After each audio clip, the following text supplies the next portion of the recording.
Hey, what's up, guys? It's Brando with Brando Sports World here, and today we are doing team number 45 of my top 50 college football teams of the 2023 football season. Today's team that we're going to be doing is the Wake Forest Demon Deacons out of the ACC Conference. Their head coach is Dave Clawson. His overall record is 91-85, and his record since he's taken over at Wake Forest is 59-53. So just a little bit about Dave Clawson is I found recently, he's been coaching there for about 10 years or so. This might be his 10th season or something like that. But he's always had somewhat of an interesting offense, but the defense just never really comes to fruition, and it's been very mediocre, and that's kind of one of the things that's been holding them back. So he is going in his 10th season. We'll just go over a couple notables here.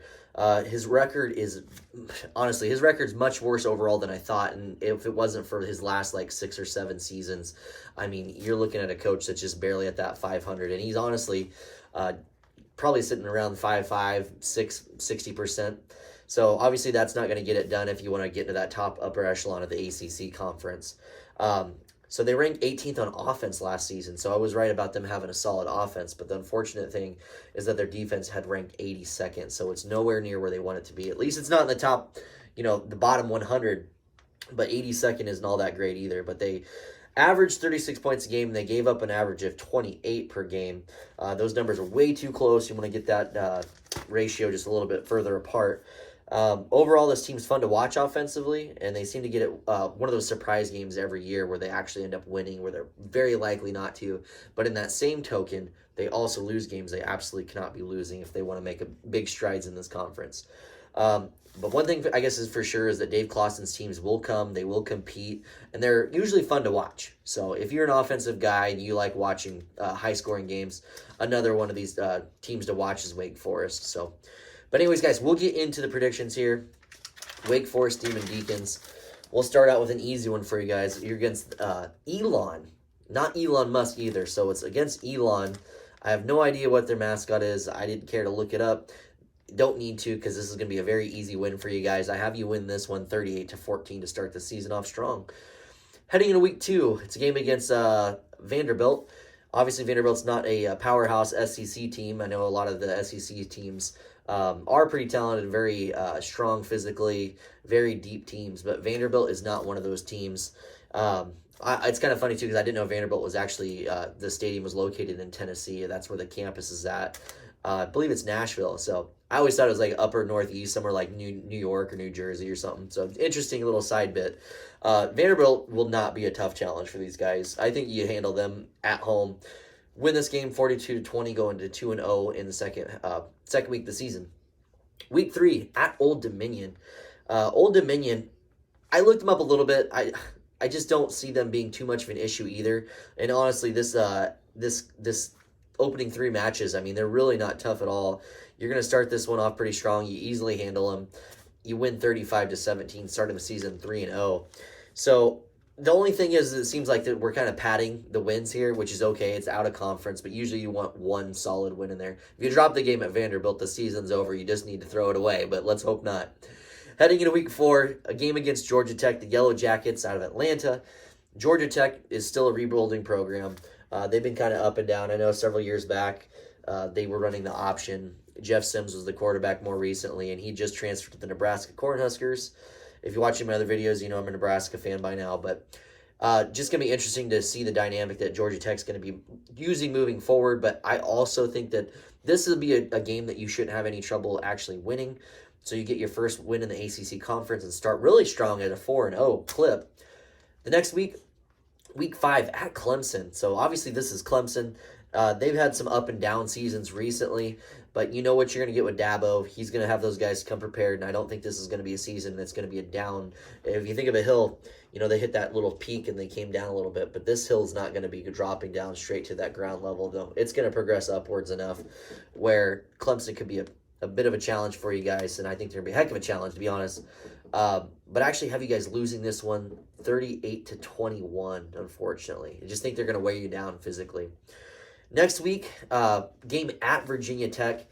This one is going to be an interesting game. I'll probably watch this game because I think Virginia Tech is...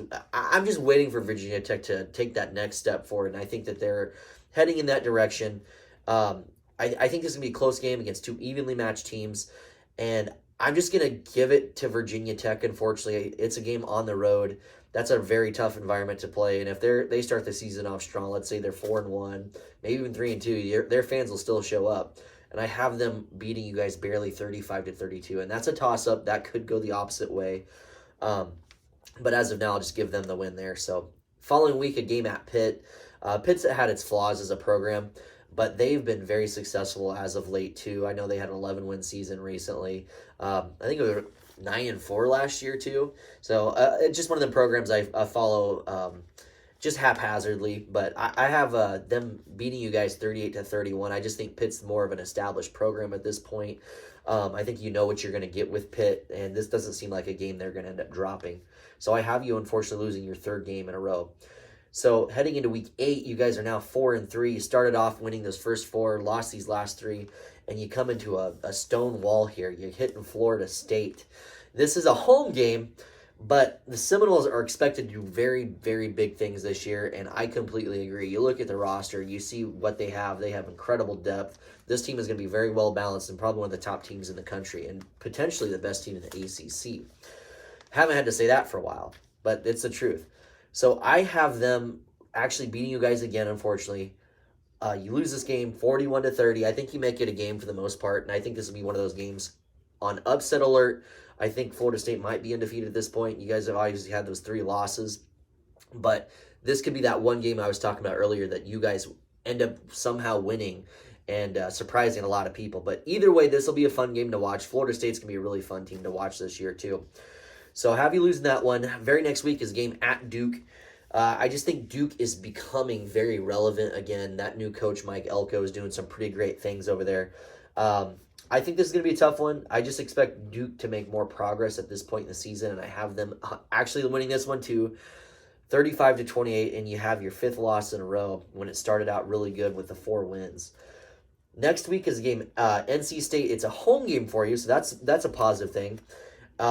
I just think after 5 straight losses, Wake's going to actually wake up sooner or later, and this is the game to do it. Because if you don't win this game, I mean, the season is absolutely shot. You don't make a bowl game, and that should be at the very bare minimum of what you can expect out of a Wake Forest team. But I have you guys winning this one, 45-28. I think you're going to have a strong offensive showing and handle your business against the Wolfpack. Very next week, you hit another brick wall again. This is an away game at Notre Dame. You know what you're getting with Notre Dame. It's going to be a very tough team. They're going to be bringing it. Coach Freeman's done some good things since the other coach that went to LSU, how they had set it up. Anyways, that's besides the point. You know what you're getting with Notre Dame. They're very well balanced. They're going to out-physical you guys. And I have them winning that one in a somewhat of a close one, 35-27. So you're 5-6 heading into game 12. It's a game against Syracuse Orange. You need this win so that way you're for sure bowl eligible and you don't have to worry about barely making it. But if you beat Syracuse, you go to a bowl game, and at least you have something to maybe build off of. You kind of get Dave Clawson's average or just maybe a little bit below it. But I have you guys winning this one. I don't think that Syracuse is going to be able to keep up with your offense and with the changes that Syracuse that happened on their defensive side of the ball.